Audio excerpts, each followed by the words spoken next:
सुप्रभात प्यारे बच्चों, हिंदी की कक्षा में आपका बहुत बहुत स्वागत है और मैं आपके साथ आपकी हिंदी की अध्यापिका शगुफ्ता खान। आज हम एक नया पाठ आरंभ करने जा रहे हैं जिसका शीर्षक है मेरे बचपन के दिन। और इसे किसने लिखा है? लेखिका महादेवी वर्मा। इससे पहले कि हम अपने पाठ को आरंभ करें, हम जानते हैं लेखिका के बारे में, उनके जीवन परिचय के बारे में।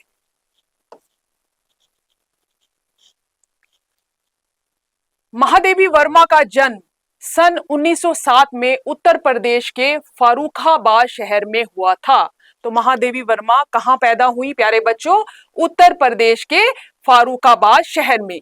उनकी शिक्षा दीक्षा प्रयाग में हुई। तो उनकी आरंभिक शिक्षा कहाँ पर हुई प्यारे बच्चों? प्रयाग में हुई।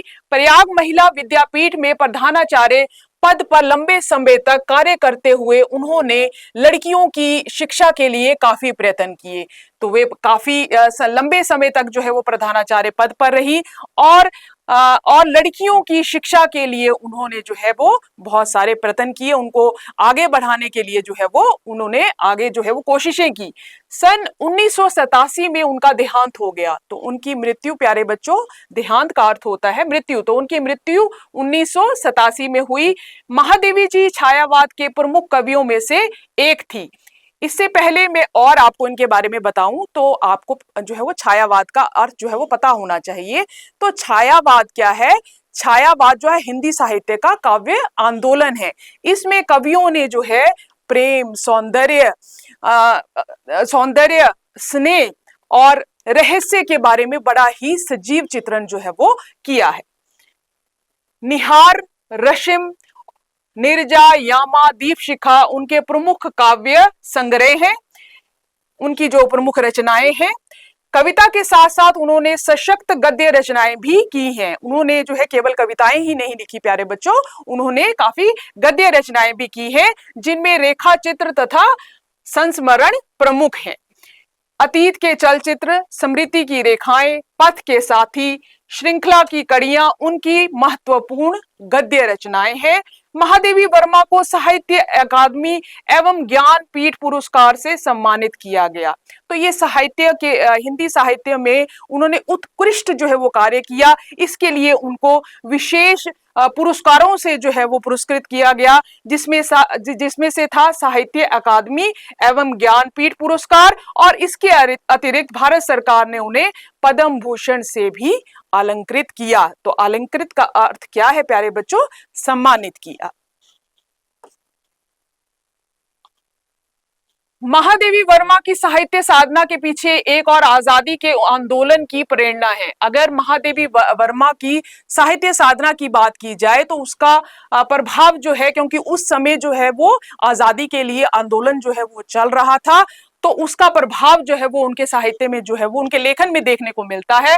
तो दूसरी ओर भारतीय समाज में स्त्री जीवन की वास्तविक स्थिति का भी बोध है। तो दूसरी तरफ उन्होंने जो है वो जो महिलाओं की जो जीवन स्थिति है उसका भी जो है वो उनकी स्थिति का भी जो है वो कहीं ना कहीं जो है उन्होंने वर्णन जो है वो किया है। हिंदी गद्य साहित्य में संस्मरण एवं रेखा चित्र को बुलंदियों तक पहुंचाने का श्रेय महादेवी जी को ही है। अगर हम रेखा चित्र की बात करें या संस्मरण की बात करें तो उसको जो है ऊंचाइयों तक पहुंचाने का पूरा श्रेय जो है वो किसको जाता है प्यारे बच्चों? महादेवी जी को ही जाता है। उनके संस्मरणों और रेखा चित्रों में शोषित पीड़ित लोगों के प्रति ही नहीं बल्कि पशु पक्षियों के लिए भी आत्मीयता एवं अक्षय करुणा प्रकट हुई है।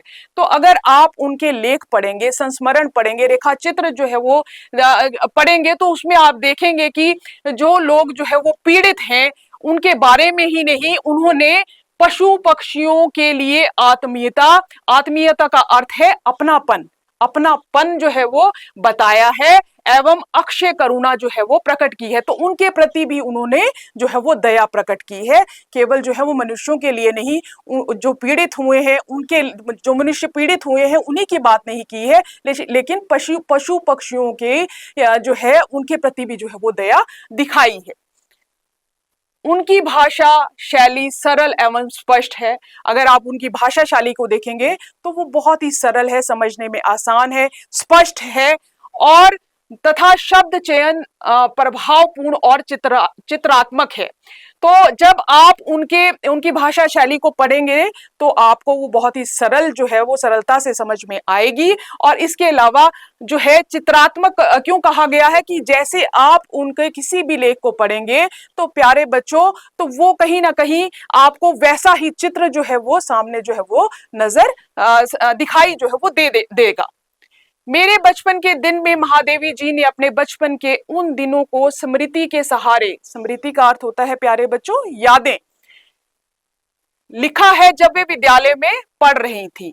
तो मैंने पहले भी आपसे कहा था, इससे पहले भी हमने जो है वो क्या पढ़ा था प्यारे बच्चों, संस्मरण के बारे में पढ़ा था, जो किसी की याद में जो है जो लेख लिखा जाता है, ये भी एक संस्मरण है। इसमें कि क्या याद किया है महादेवी वर्मा जी ने अपने बचपन के दिनों को याद करते हुए जो है वो ये लेख जो है वो लिखा है। तो उन दिनों की स्मृति है जो उनके बचपन के दिन थे, वो किस तरह से रहती थी, कहाँ पढ़ी, कहाँ किस तरह से वो आगे बढ़ी और क्या क्या चीजें उन्होंने अपने जीवन में की। जब वे विद्यालय में पढ़ रही थी, इस अंश में लड़कियों के प्रति सामाजिक रवैये, विद्यालय की सहपाठिनों, छात्रावास के जीवन और स्वतंत्रता आंदोलन के प्रसंगों का बहुत ही सजीव वर्णन है। तो जब आप इस अंश को पढ़ेंगे मेरे प्यारे बच्चों, तो आप ये जानेंगे इसमें क्या दिखाया गया है कि समाज का लड़कियों के प्रति जो है वो क्या रवैया है, वो उसे किस दृष्टि से देखते हैं।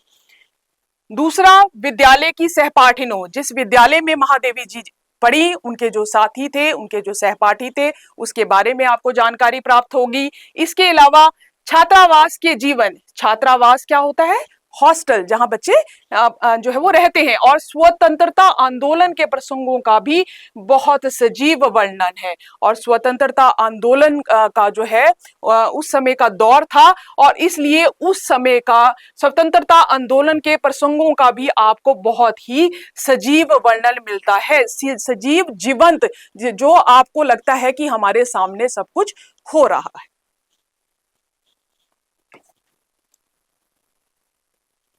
बचपन की स्मृतियों में एक विचित्र सा आकर्षण होता है। ये तो हम सब जानते हैं कि हम जब भी अपने बचपन के दिनों को याद करते हैं तो एक अजीब सा आकर्षण जो है वो हमें होता है, और हम जो है वो अपने बचपन में जो है वो पहुंच जाते हैं। वो यादें जो है वो हमारे सामने जो है वो चित्र जो है वो हमारे सामने जो है वो आ जाता है।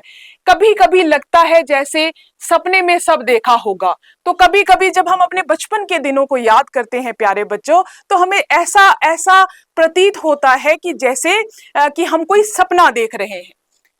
परिस्थितियां बहुत बदल जाती हैं, लेकिन समय के अनुसार जो है वो परिस्थितियां जो है वो बदल जाती हैं, एक जैसी परिस्थितियां जो है वो नहीं रहती।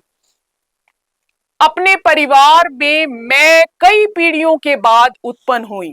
तो यहाँ मैं कौन है, यहाँ मैं महादेवी वर्मा जी है, वो अपने बारे में जो है वो बता रही है कि अपने परिवार में मैं कई पीढ़ियों के बाद उत्पन्न हुई। बहुत सारी पीढ़ियों के बाद वो उत्पन्न हुई, उससे पहले वहां पर क्या थे, बेटे ही थे उनके घरों में। मेरे परिवार में प्रायः 200 वर्ष तक कोई लड़की थी ही नहीं। 200 वर्ष तक उस घर में कोई भी लड़की जो है वो पैदा नहीं हुई। उसके पहले लड़कियों को पैदा होते ही परम धाम भेज देते थे। तो उससे पहले जब लड़कियां पैदा होती थी तो पैदा होते ही उनको जो है वो क्या किया जाता था, परम धाम यानी कि मार दिया जाता था। और फिर मेरे बाबा ने बहुत दुर्गा पूजा की। फिर वो अपने बाबा के बारे में बता रही है कि उन्होंने बहुत पूजा अर्चना की, वो दुर्गा माता को बहुत मानते थे। बहुत सारी जो है वो पूजाएं उन्होंने की, पूजा पाठ किया, दुर्गा की पूजा की, क्योंकि उनकी कुलदेवी कौन थी, हमारी कुलदेवी दुर्गा थी, क्योंकि उनकी कुलदेवी दुर्गा थी। मैं उत्पन्न हुई तो मेरी बड़ी खातिर हुई। तो जब महादेवी वर्मा जी पैदा हुई तो उनको बहुत लाड प्यार मिला, और मुझे वे सब नहीं सहना पड़ा जो अन्य लड़कियों को सहना पड़ता है। तो जिस तरह बाकी लड़कियों को कई तरह की मुसीबतों का सहन करनी पड़ती है समाज में, तो उनको वो सब जो है मुश्किलें जो है वो नहीं सहनी पड़ी, क्योंकि वो जो है वो बहुत समय के बाद जो है वो उनके घर में पैदा हुई थी, बहुत पूजा अर्चना के बाद पैदा हुई थी। परिवार में बाबा फारसी और उर्दू जानते थे। अब उनके जो बाबा थे वो कौन कौन सी भाषाओं का उनको ज्ञान था प्यारे बच्चों? वो फारसी भी जानते थे और उर्दू भी जानते थे। पिता ने अंग्रेजी पढ़ी थी, तो जो उनके पिता थे उनको अंग्रेजी भाषा का भी अच्छा ज्ञान था। हिंदी का कोई वातावरण नहीं था, तो हिंदी जो है वो वातावरण जो है वो उनके घर में नहीं था, क्योंकि हिंदी नहीं कोई नहीं जानता था। मेरी माता जबलपुर से आई, तब वे अपने साथ हिंदी लाई। तो उनके साथ उनकी माता कब आई? वो जबलपुर से आई, और उन्होंने क्या लाया अपने साथ? कौन सी भाषा वो लेके आई? वो प्यारे बच्चों हिंदी भाषा अपने साथ लेके आई। वे पूजा पाठ भी बहुत करती थी, तो वो बहुत पूजा अर्चना करती थी, बहुत धार्मिक जो है वो स्त्री थी। पहले पहल उन्होंने मुझको पंचतंत्र पढ़ना सिखाया। तो सबसे पहले उन्होंने महादेवी वर्मा जी को क्या सिखाया प्यारे बच्चों? पंचतंत्र पढ़ना सिखाया। बाबा कहते थे इसको हम विदुषी बनाएंगे। तो उनके बाबा जो है उनके उनके लिए बहुत बड़े बड़े सपने थे, और वो कहते थे कि हम इन्हें क्या बनाएंगे? विदुषी बनाएंगे। तो विदुषी का अर्थ प्यारे बच्चे क्या होता है? विद्वान स्त्री। मेरे संबंध में उनका विचार बहुत ऊंचा रहा, तो उनको लेकर, महादेवी वर्मा जी को लेकर उनके बाबा की, उनके पिता की, उनकी माता की सोच जो है वो बहुत ऊंची थी।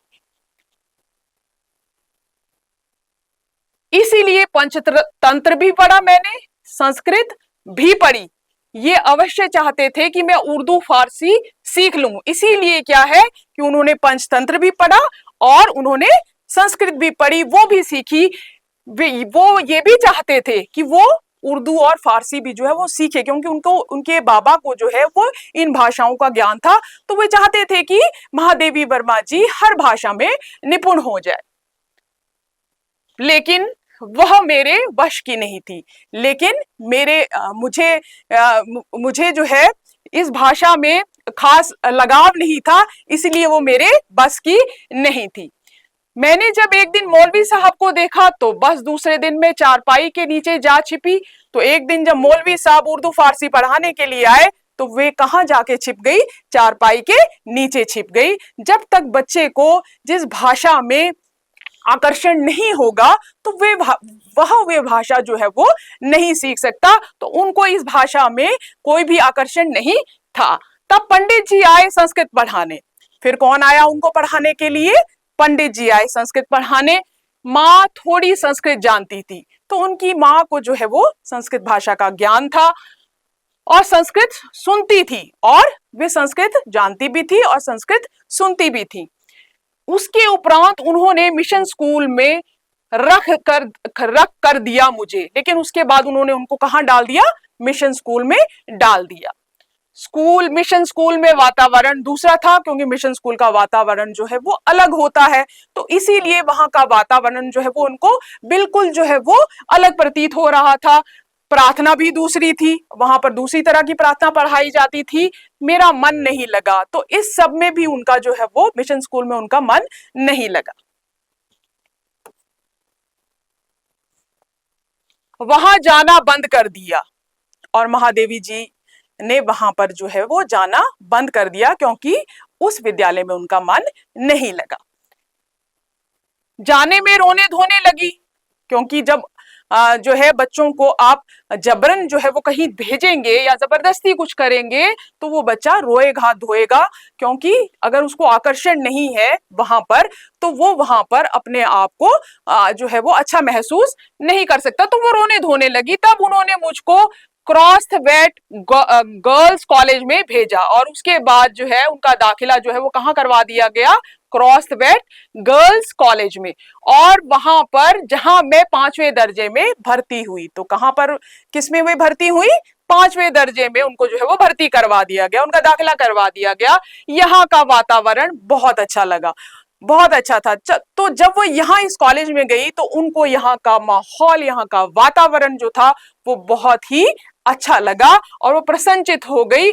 उस समय हिंदू लड़कियां भी थी, ईसाई लड़कियां भी थी, हम लोगों का एक ही मेस था। तो उस समय क्या था कि बहुत सारे धर्मों के बच्चे वहां पर पढ़ते थे, उसमें हिंदू भी थे, हिंदू लड़कियां भी थी, मुस्लिम ईसाई लड़कियां भी थी, और हम लोगों का एक ही मेस था। तो मेस जो है इन सब बच्चियों का एक ही था, और उस मेस में प्याज तक नहीं बनता था, और जो वो खाने वाली जगह थी वहां पर प्याज तक नहीं बनता था।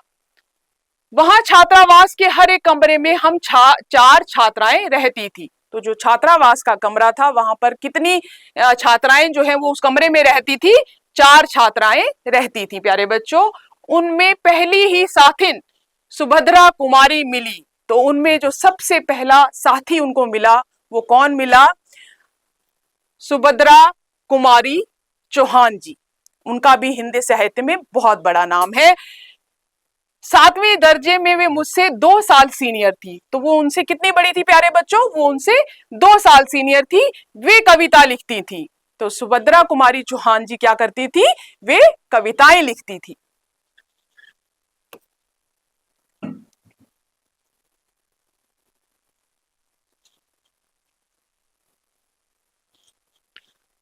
और मैं भी बचपन से तुक मिलाती आई थी। तो वो कविताएं लिखती थी, और महादेवी वर्मा जी को भी कविताएं लिखने का जो है वो शौक था, और इसीलिए वो क्या करती थी? बचपन से ही तुक मिलाती आई थी। बचपन में माँ लिखती थी, पद भी गाती थी। उनकी माँ बचपन से जो है वो क्या थी?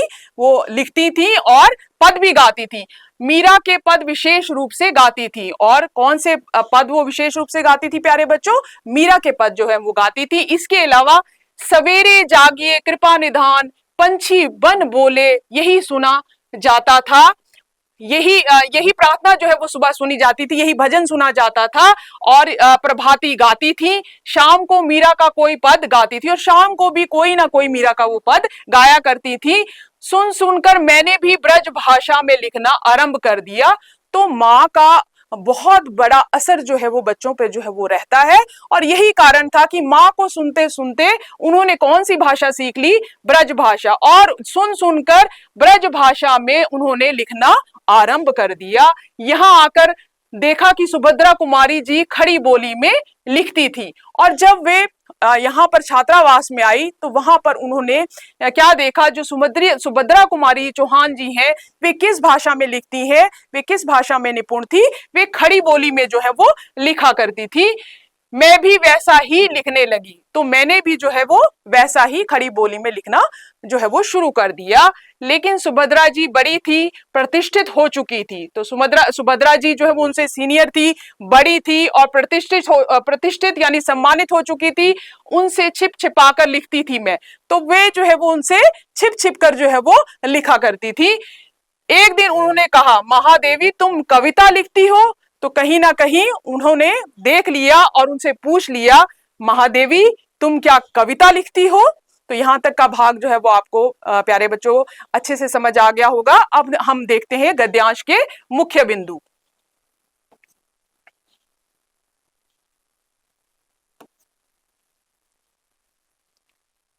तो प्यारे बच्चों यहाँ तक का पाठ जो है वो आपको समझ में आ गया होगा, और गद्यांश के मुख्य बिंदु से आपको और भी चीजें जो हैं वो बहुत अच्छे से भलीभांति जो है वो समझ आ जाएंगी। लेखिका को बचपन से ही किसका शौक था? तुक मिलाने और कविता लिखने में बहुत रुचि थी। ये तो आप अच्छे से जानते हैं। वे छोटी उम्र से ही शब्दों को जोड़कर कविता बनाने का प्रयास करती थी। यहाँ तक जो हमने पढ़ा है, यहाँ तक आपको ये बात समझ में आ गई होगी कि वे छोटी उम्र से ही क्या करती थी? शब्दों को जोड़कर जो है वो कविता बनाने का जो है वो प्रयास करती थी। उनकी माँ धार्मिक स्वभाव की थी, और वे मीरा के भजन तथा प्रभाती गाया करती थी। तो उन्होंने जो है वो ब्रज भाषा कहाँ से सीखी? अपनी माँ से सीखी। और उन्होंने मीरा के भजन जो है वो गाया करती थी, प्रभाती गाया करती थी। तो महादेवी जी ने भी उन्हीं से ये शिक्षा जो है वो प्राप्त की। घर का वातावरण संगीत और भक्ति से भरा रहता था। उनका पूरा घर का वातावरण किससे भरा रहता था? संगीत से भरा रहता था, क्योंकि उनकी माँ जो है वो क्या गाया करती थी? मीरा के भजन गाया करती थी और प्रभाती गाया करती थी। मीरा के पदों को सुन सुनकर लेखिका बहुत प्रभावित हुई। तो जितना उन्होंने सुना उससे वो बहुत ज्यादा प्रभावित हुई, और उन्होंने क्या किया? उन्होंने ब्रज भाषा में सबसे पहले कविता लिखना आरंभ कर दिया। लेखिका को भजन गाना और सुनना बहुत अच्छा लगता था। तो जो है उनको जब वो अपने माँ जब जब उनकी माँ गाया करती थी तो उनके गाए हुए भजन जो है वो उनको बहुत आकर्षित करते थे, इसलिए उनको भजन गाना और सुनना बहुत अच्छा लगता था। इससे उनके मन में साहित्य और संगीत के प्रति प्रेम बढ़ता गया और यहीं से उनका जो है वो मन जो है वो किसके प्रति बढ़ा, साहित्य और संगीत के प्रति। आगे चलकर क्रॉसवेट गर्ल्स कॉलेज में उनकी मुलाकात सुभद्रा कुमारी चौहान से हुई, जो कि हमने अभी जाना, जो उस समय प्रसिद्ध कवित्री थी। और उन्होंने उनको कहा कि तुम क्या करती हो, तुम कविता लिखती हो। तो यहां तक का पाठ आपको समझ आ गया होगा।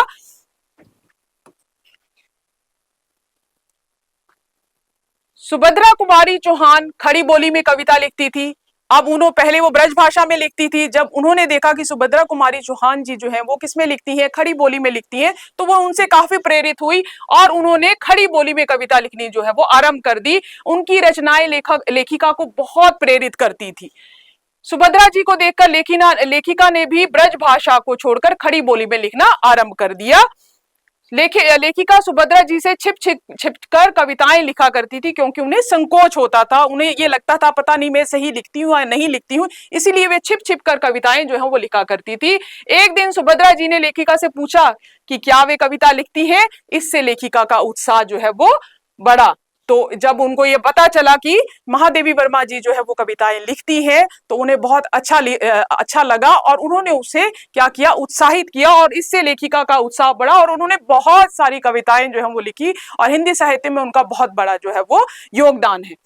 इस गद्यांश से पता चलता है कि बचपन के संस्कार, परिवार का वातावरण और अच्छे लोगों की संगति व्यक्ति की प्रतिभा को विकसित करने में महत्वपूर्ण भूमिका निभाते हैं। तो ये बात हम सब के लिए है प्यारे बच्चों। क्यों? क्योंकि जो हमारे बचपन के संस्कार होते हैं तो हम उसी तरह के इंसान जो है वो बनते हैं, उसी तरह के मनुष्य व्यक्ति बनते हैं, और आसपास का वातावरण हमें अच्छा या बुरा इंसान जो है वो बनाता है। और अगर हमारे आसपास अच्छे लोगों की संगति है तो हम भी जो है वो आगे बढ़ते हैं, और अगर हमारे आसपास अच्छा वातावरण नहीं है, अच्छे लोगों की संगति नहीं है, तो हम भी जो है वो पीछे जो है वो चले जाते हैं। तो ये जो है एक बहुत बड़ी बात जो है इस गद्यांश के माध्यम से जो हमें पता चलती है कि बचपन के संस्कार, परिवार का वातावरण और अच्छे लोगों की संगति जो है व्यक्ति की प्रतिभा को विकसित करने में महत्वपूर्ण भूमिका निभाते हैं। तो इसके बाद हम करते हैं इसके कुछ बहुविकल्पीय प्रश्न।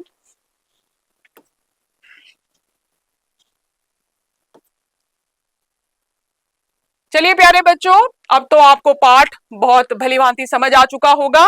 तो अब पहला प्रश्न है। प्रश्न पहला है, लेखिका को बचपन से किस बात का शौक था? क खेलना, ख चित्र बनाना, ग तुक मिलाना और कविता लिखना, घ नृत्य करना। तो आपको ये उत्तर जो है वो जरूर आता होगा, तो बताइए।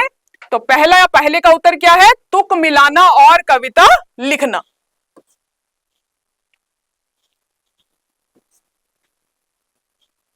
दूसरा प्रश्न है प्यारे बच्चों, लेखिका की मां किसके पद गाती थी? तो किसके पद गाती थी प्यारे बच्चों? कबीर के गाती थी, क ख मीरा के गाती थी, ग सूरदास के गाती थी, घ रहीम के गाती थी। तो आप ये उत्तर जान गए होंगे। इसका सही उत्तर है, वे किसके पद गाया करती थी? वे मीरा के पद जो है वो गाया करती थी। तो इसका सही उत्तर है ख मीरा। प्रश्न 3 है, मीरा के पद सुनकर लेखिका ने किस भाषा में लिखना शुरू किया? क उर्दू, ख संस्कृत, ग ब्रज भाषा, घ अंग्रेजी। तो मीरा के पद सुनकर लेखिका ने किस भाषा में लिखना शुरू किया? जब वे मीरा के पद अपनी मां से सुनती थी तो किस भाषा में उन्होंने लिखना शुरू किया था? उर्दू नहीं, संस्कृत में भी नहीं, ब्रज भाषा। तो इसका सही उत्तर है ब्रज भाषा। प्रश्न 4 है, सुभद्रा कुमारी चौहान किस बोली में कविता लिखती थी? तो सुभद्रा कुमारी चौहान से प्रेरित होकर ही उन्होंने अपनी जो है वो दूसरी भाषा में लिखना शुरू किया। वे कौन सी भाषा थी? अवधी, खड़ी बोली, भोजपुरी और ब्रज भाषा। तो आप ये जान गए होंगे। इसका सही उत्तर है खड़ी बोली। क्या आएगा प्यारे बच्चों? खड़ी बोली।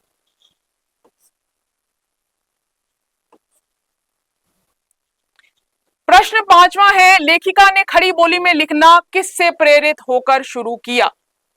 क पिता से, ख मां से, ग सुभद्रा कुमारी चौहान से, घ मित्रों से। तो पिता जो है वो अंग्रेजी भाषा जानते थे, माता जी को ब्रज भाषा का ज्ञान था, तो खड़ी भाषा जो है जो उन्होंने लिखना जो है वो सीखा, वो किससे सीखा था प्यारे बच्चों? अपने मित्रों से भी नहीं सीखा था, सुभद्रा कुमारी चौहान। तो इसका सही उत्तर आएगा सुभद्रा कुमारी चौहान।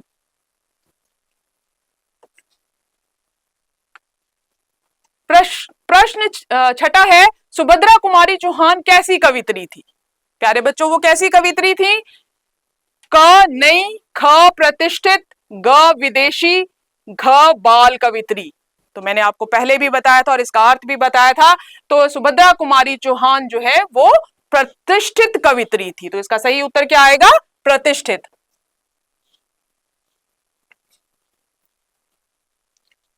प्रश्न 7वां है, लेखिका कविता कैसे लिखती थी? क खुले में, ख स्कूल में, ग छिप छिप कर, घ दोस्तों के साथ। तो ये अब आप जान गए होंगे कि इसका सही उत्तर क्या है।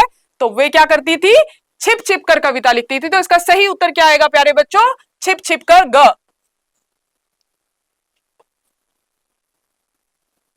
प्रश्न 8वां है, सुभद्रा जी ने लेखिका से क्या पूछा? क क्या तुम कहानी लिखती हो? ख क्या तुम गाना गाती हो? ग क्या तुम कविता लिखती हो? घ क्या तुम चित्र बनाती हो? क्योंकि वो छिप छिप के जो है वो लिखती थी, तो क्या लिखती थी प्यारे बच्चों? वो कविता लिखती थी। तो इसलिए उन्होंने उनसे क्या पूछा? क्या तुम कविता लिखती हो? तो इसका सही उत्तर क्या आएगा? क्या तुम कविता लिखती हो, ग।